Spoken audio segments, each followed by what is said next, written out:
It's time to rate South of Midnight, Sweet Baby Inc. in Compulsion Games and Xbox Game Studios' latest title. The ending was so boring. I felt like the game started out pretty good, and it slowly started going downhill, and there were a couple of things that I liked about this. But the overall picture was not good.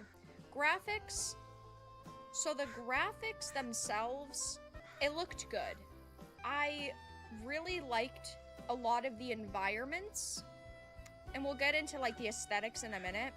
Graphically, I thought it looked beautiful. There were a lot of shots I thought were really nice, but as I say with every game that comes out now, beautiful games should be the standard. With the technology that is being used to make games now, there's really no excuse for a game to look bad. So I'm gonna give it a beautiful. The aesthetic, I thought the aesthetic was nice, and I thought even that things like the stop motion were a great idea, but I felt it was poorly executed.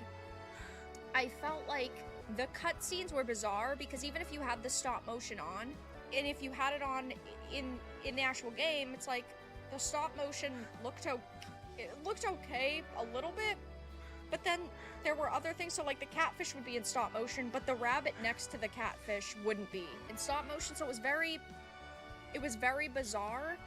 I think I'm gonna go great idea, poorly executed, because I did feel like the aesthetics of the game were very nice. I felt like the character designs themselves were really not good.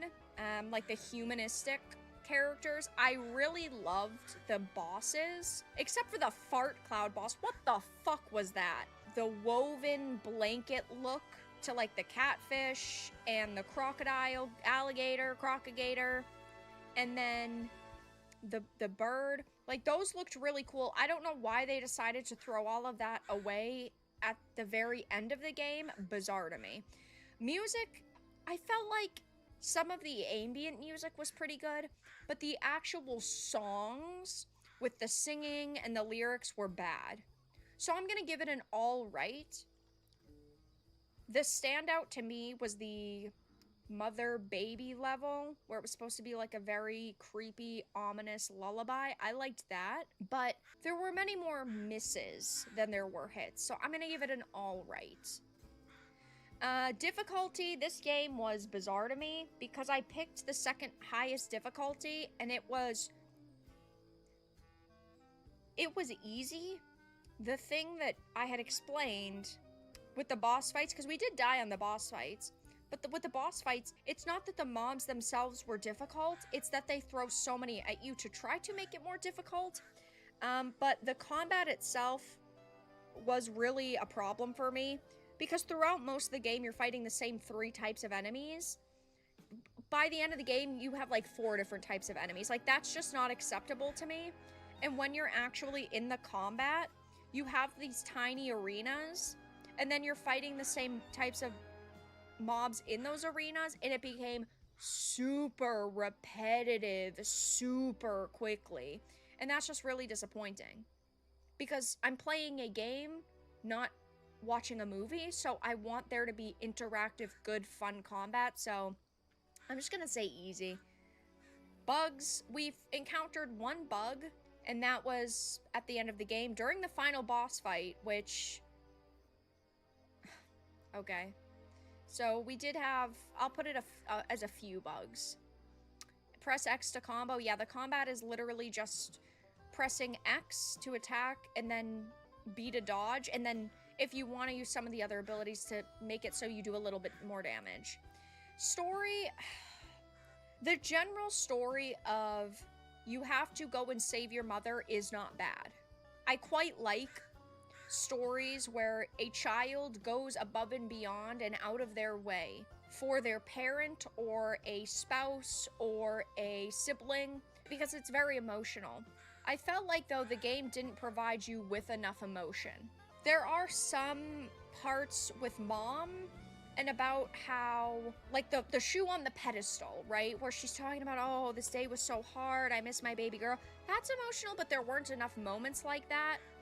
And every single boss fight was I don't want to say every boss fight, but most of the boss fights or the main storylines you're following throughout each chapter and level are something to do with a parent. So like with the crocodile, you had this man who was raising basically his child, a crocagator, and then this woman ended up killing the father, so the crocagator was upset. With the mother-daughter level, the mother was trying to get her child out of the situation to keep her child safe, and so her child would survive, but the child ended up getting taken away from her anyway. But at the end, they're reunited. Like, it has to do a lot with mothers and daughters, or parents and children, which I felt was good, and I quite like some of the messaging in there, but I felt, unfortunately, that goodness was really bogged down by the moments where you are like chasing around and following the slaves of days past. Like, that just felt so forced, and like they really wanted to slam a message in there, and that really brought it down quite a few pegs. I also wish that some of the characters were more fleshed out. Maybe it was just us and parts we missed. I was not rushing through this game by any means. Well, maybe the last like hour, I was like, all right, let's go. But like the catfish, I wish that they had established that a little bit more. Like if he sacrificed himself for Hazel and the mom at the end, like that would have been really nice, something.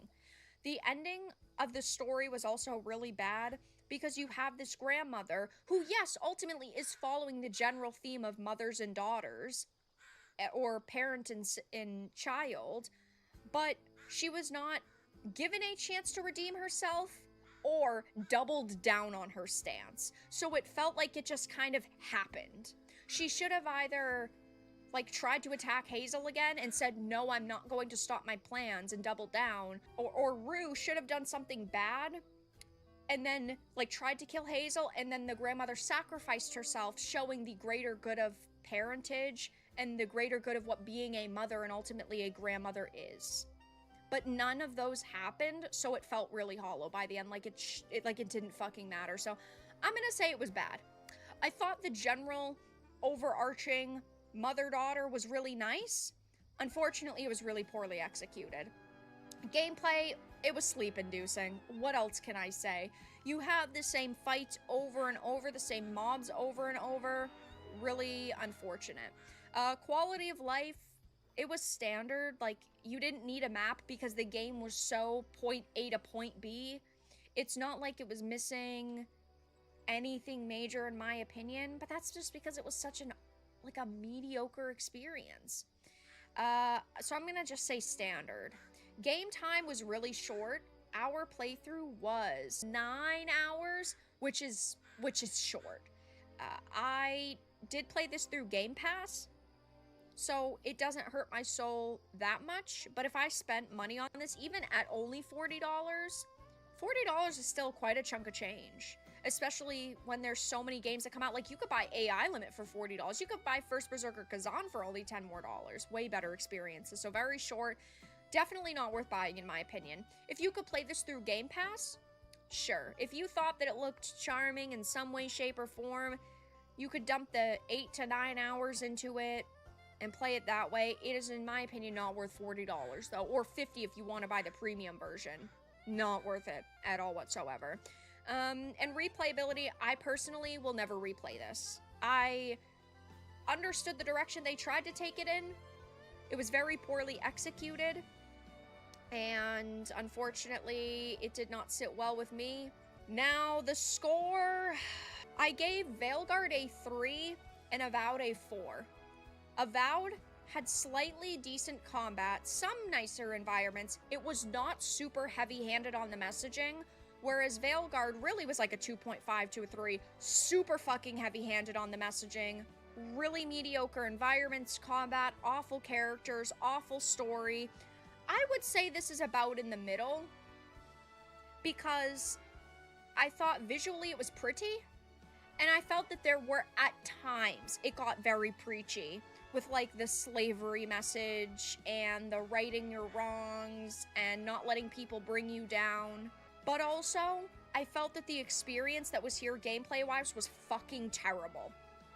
Like, it was click 2 buttons and fight the same mobs the entire game. So I give it a 3.5. I don't have that here, so we'll say 3, but I'm giving this game a 3.5. The combat was very bad. Overarching message was okay, just poorly executed. I thought that it was pretty, but pretty does not sell a game anymore. I thought it was far too easy. Would I replay it? No. It was very short, but this was just a very forgettable experience.